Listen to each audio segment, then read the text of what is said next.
पैदाइश उसका 41वां बाब जो 57 आयात पर मुश्तमिल है। पूरे 2 बरस के बाद फिरौन ने ख्वाब में देखा कि वो लबे दरिया खड़ा है और उस दरिया में से 7 खूबसूरत और मोटी मोटी गायें निकलकर नेस्तान में चढ़ने लगी और उनके बाद और 7 बदशक्ल और दुबली दुबली गायें दरिया से निकली और दूसरी गायों के बराबर दरिया के किनारे जा खड़ी हुई और ये बदशक्ल और दुबली दुबली गायें उन 7 खूबसूरत और मोटी मोटी गायों को खा गई। तब फिरौन जाग उठा और वो फिर सो गया और उसने दूसरा ख्वाब देखा कि एक डंठी में अनाज की 7 मोटी और अच्छी अच्छी बालें निकली। उनके बाद और 7 पतली और पूर्वी हवा की मारी मुरझाई हुई बालें निकली। ये पतली बालें उन 7 मोटी और भरी हुई बालों को निकल गई और फिरौन जाग गया और उसे मालूम हुआ कि यह ख्वाब था। और सुबह को यूं हुआ कि उसका जी घबराया। तब उसने मिस्र के सब जादूगरों और सब दानिशमंदों को बुलवा भेजा और अपना ख्वाब उनको बताया, पर उनमें से कोई फिरौन के आगे उनकी ताबीर न कर सका। उस वक्त सरदार साकी ने फिरौन से कहा कि मेरी खताएं आज मुझे याद आई। जब फिरौन अपने खादिमों से नाराज था और उसने मुझे और सरदार नान पज को जरूदारों के सरदार के घर में नजरबंद करवा दिया, तो मैंने और उसने एक ही रात में एक एक ख्वाब देखा। ये ख्वाब हमने अपने अपने हुनर के मुताबिक देखे। वहाँ एक इबरी जवान जरूदारों के सरदार का नौकर हमारे साथ था। हमने उसे अपने ख्वाब बताए और उसने उनकी ताबीर की और हम में से हर एक को हमारे ख्वाब के मुताबिक उसने ताबीर बताई और जो ताबीर उसने बताई थी वैसा ही हुआ, क्योंकि मुझे तो उसने मेरे मनसब पर बहाल किया था और उससे फांसी दी थी। तब फिरौन ने यूसुफ को बुला भेजा, तो उन्होंने जल्द उसे कैद खाने से बाहर निकाला और उसने हजामत बनवाई और कपड़े बदल कर फिरौन के सामने आया। फिरौन ने यूसुफ से कहा, मैंने ख्वाब देखा है जिसकी ताबीर कोई नहीं कर सकता और मुझसे तेरे बारे में कहते हैं कि तू ख्वाब को सुनकर उसकी ताबीर करता है। यूसुफ ने फिरौन को जवाब दिया, मैं कुछ नहीं जानता, खुदा ही फिरौन को सलामती बख्श जवाब दे। तब फिरौन ने यूसुफ से कहा, मैंने ख्वाब में देखा कि मैं दरिया के किनारे खड़ा हूँ और उस दरिया में से 7 मोटी और खूबसूरत गायें निकलकर नेस्तान में चढ़ने लगी। उनके बाद और 7 खराब और निहायत बदशक्ल और दुबली गायें निकली और वो इस कदर बुरी थी कि मैंने सारे मुल्क के मिस्र में ऐसी कभी नहीं देखी। और वो दुबली और बदशक्ल गायें उन पहली 7 मोटी गायों को खा गई और उनके खा जाने के बाद ये मालूम भी नहीं होता था कि उन्होंने उनको खा लिया है, बल्कि वो पहले की तरह जैसी की तैसी बदशक्ल रही।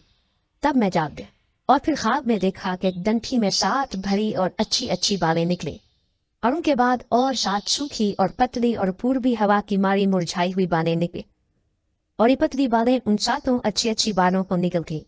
और मैंने इन जादूगरों से इसका बयान किया, पर ऐसा कोई ना निकला जो मुझे इसका मतलब बताता। तब यूसुफ ने फिरौन से कहा कि फिरौन का ख्वाब एक ही है, जो कुछ खुदा करने को है उसे उसने फिरौन पर जाहिर किया है। वो 7 अच्छी अच्छी गायें 7 बर्स हैं और वो 7 अच्छी अच्छी बालें भी 7 बर्स हैं। ख्वाब एक ही है। और वो 7 बदशक्ल और दुबली गायें जो उनके बाद निकली और वो 7 खाली और पूर्वी हवा की मारी मुरझाई हुई बालें भी 7 बर्स ही हैं, मगर काल के 7 बरस। ये वही बात है जो मैं फिरौन से कह चुका हूँ कि जो कुछ खुदा करने को है उसे उसने फिरौन पर जाहिर किया है। देख, सारे मुल्क के मिस्र में 7 बरस तो पैदावार कसीर के होंगे, उनके बाद 7 बरस काल के आएंगे और तमाम मुल्क के मिस्र में लोग इस सारी पैदावार को भूल जाएंगे और ये काल मुल्क को तबाह कर दे और अरजानी मुल्क में याद भी नहीं रहेगी, क्योंकि जो काल बाद में पड़ेगा वो निहायत ही सख्त होगा। और फिरौन ने जो ये ख्वाब 2 दफा देखा तो इसका सबब ये है कि ये बात खुदा की तरफ से मुकर्रर हो चुकी है और खुदा इसे जल्द पूरा करेगा। इसलिए फिरौन को चाहिए कि एक दानिश्वर और अक्लमंद आदमी को तलाश कर ले और उसे मुल्क के मिस्र पर मुख्तार बनाए। फिरौन ये करे ताकि उस मुल्क को इख्तियार हो कि वो मुल्क में नाजिरों को मुकर्रर कर दे और अरजानी के 7 बरसों में सारे मुल्क के मिस्र की पैदावार का 5वां हिस्सा दे दे और वो उन अच्छे वर्षों में जो आते हैं सब खाने की चीजें जमा करें और शहर शहर में गंदा जो फिरौन के इख्तियार में हो खोरिश के लिए फराहम करके उसकी हिफाजत करें। यही गंदा मुल्क के लिए जखीरा होगा और 7 बरस के लिए जब तक मुल्क में काल रहेगा काफी होगा, ताकि काल की वजह से मुल्क बर्बाद न हो जाए। ये बात फिरौन और उसके सब खादिमों को पसंद आई। तो फिरौन ने अपने खादिमों से कहा कि क्या हमको ऐसा आदमी जैसा ये है जिसमें खुदा की रूह है मिल सकता है? और फिरौन ने यूसुफ से कहा, क्योंकि खुदा ने तुझे ये सब कुछ समझा दिया, इसलिए तेरी मानंद दानिश्वर اور عقل مند کوئی نہیں، سو تو اپنے گھر کا مختار ہوگا اور میری ساری رعایا تیرے حکم پر چلے گی، فقط تخت کا مالک ہونے کے سبب سے میں بزرگ تر ہوں گا۔ اور فرعون نے یوسف سے کہا کہ دیکھ، میں تجھے سارے ملک مصر کا حاکم بناتا۔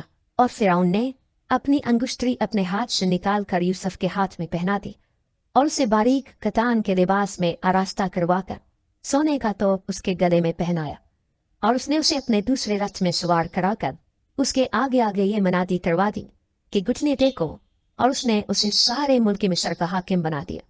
اور فرعون نے یوسف سے کہا، میں فرعون ہوں اور تیرے حکم کے بغیر کوئی آدمی اس سارے ملک مصر میں اپنا ہاتھ یا پاؤں ہلانے نہ پائے گا۔ اور فرعون نے یوسف کا نام صفنات فانی رکھا، اور اس نے اون کے پجاری پوتیفرا کی بیٹی آسنات کو اس سے بیاہ دیا۔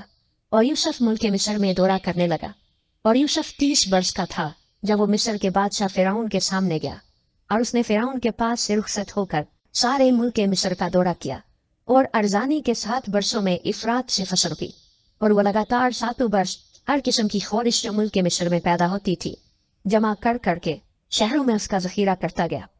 ہر شہر کی چاروں اطراف کی خورش وہ اسی شہر میں رکھتا گیا۔ اور یوسف نے گندا سمندر کی ریت کی مانند نہایت کثرت سے ذخیرہ کیا، یہاں تک کہ حساب رکھنا بھی چھوڑ گیا کیونکہ وہ بے حساب تھا۔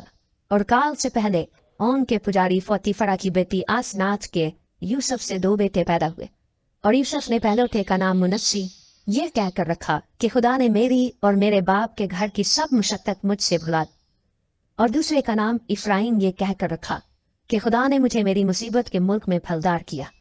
اور ارزانی کے وہ 7 برس جو ملک مصر میں ہوئے تمام ہو گئے، اور یوسف کے کہنے کے مطابق کال کے 7 برس شروع ہوئے، اور سب ملکوں میں تو کال تھا، پر ملک مصر میں ہر جگہ خورش موجود تھی۔ اور جب ملک مصر میں لوگ بھوکوں بڑھنے لگے تو روٹی کے لیے فرعون کے آگے چلائے، اور فرعون نے مصریوں سے کہا کہ یوسف کے پاس جاؤ، جو کچھ وہ تم سے کہے سو کرو۔